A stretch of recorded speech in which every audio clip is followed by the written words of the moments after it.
Dieu dit à Abraham d'offrir son fils unique sur l'autel pour lui donner une foi forte. Il ne douta pas de Dieu. Il crut qu'après avoir immolé son fils unique sur l'autel, Dieu le ressusciterait. C'est avec une telle foi qu'il lia son fils et qu'il leva le couteau pour le tuer. Il savait que sa femme n'était pas animée d'une foi identique. Aussi ne la consulta-t-il pas pour accomplir cet acte. Dieu dit, prends ton fils, ton unique, celui que tu aimes, Isaac, va-t'en au pays de Moria, et là, offre-le en holocauste, sur l'une des montagnes que je te dirai. Genèse 22:2. Il se leva de bon matin, prit ses serviteurs, son âne et s'en alla. Il savait qu'en lui parlant de la chose, elle ne lui aurait pas permis de le faire. Elle aurait dit, comment pouvons-nous offrir notre fils unique? Dieu ne demande jamais une chose semblable. C'est bien souvent la façon dont nous raisonnons. Étant un homme de foi, sans le moindre doute, Abraham se leva de bon matin, prit ses serviteurs et son fils, et mit la fidélité de Dieu à l'épreuve. C'est ainsi que sa foi devint forte. Dieu lui montra ensuite, au moyen du bélier pris dans le buisson, qu'il était aussi lié à lui. Ainsi, pour entrer pleinement en jouissance de notre salut, nous avons besoin d'une foi forte et active. Notre part à la cité céleste et éternelle deviendra vraie pour nous par la foi. Nous pouvons remercier Dieu pour toute affliction et toute épreuve, parce qu'elle nous donne une foi comparable à celle d'Abraham, de David ou de Moïse. C'est une expérience qui durera toute notre vie. Nous devrons peut-être passer par de nombreuses situations et expériences pénibles pour acquérir une telle foi.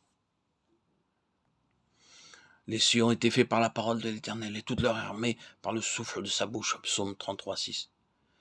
Si nous essayons de comprendre cela avec de la sagesse, la connaissance ou la science humaine, nous nous y perdons.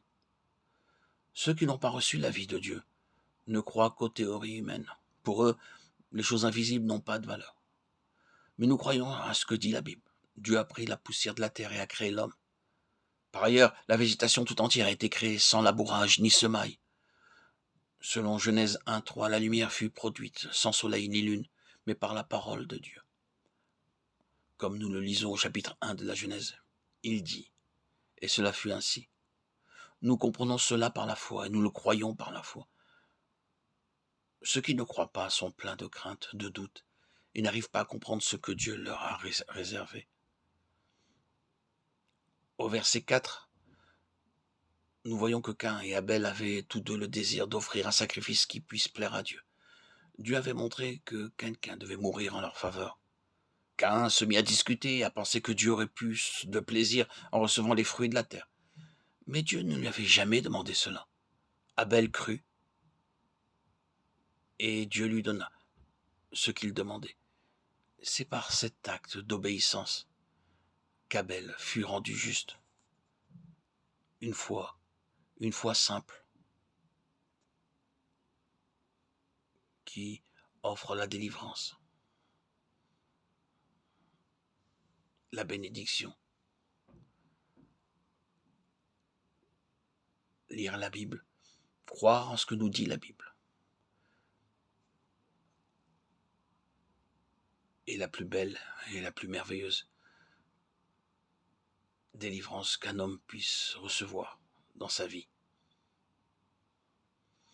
La Bible est la parole de Dieu. Et le Saint-Esprit est notre meilleur professeur. Ne mettons pas en doute les récits de la Bible. En elle se trouve la lumière. Dans les Écritures saintes, nous pouvons cheminer toujours dans la foi et trouver cette lumière qui nous éclaire jour après jour sur le sentier de la sanctification, sur le chemin réservé aux hommes de bonne volonté, en qui la foi est gravée, marquée, scellée, tel un sceau dans le cœur de tout croyant.